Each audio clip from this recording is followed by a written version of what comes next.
Yo, che, kamusta mga idol?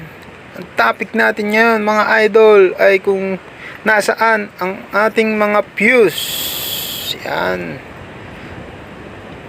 banda dyan. Kuha lang kayo ng allen. Dun sa tools ni Sparkle, meron doon. At yan, luluwagan mo yan mga idol. Yan, paluwag lang mga idol. Luwagan nyo lang yan. And then, sa kabila din, 2 tornilyo lang yan mga idol.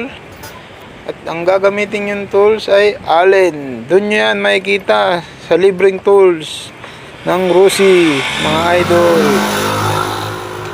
And then, pagkatapos nyong maluwagan yan mga idol, ay hahatakin nyo lang yan mga idol. Yan, papunta sa inyo. Kung nasa harap ka ng motor mo, hatakin mo papunta sa iyo. Yan.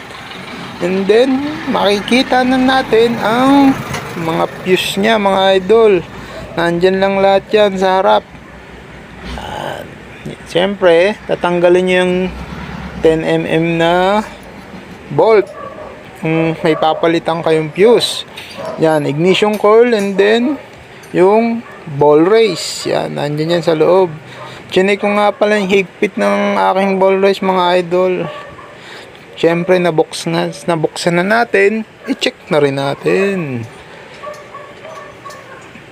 Yan, kung may pumutok na fuse, ganyan lang ang pag-access mga idol. Yan. Tanggalin nyo lang yung 10mm, then palitan nyo na yung pumutok na fuse.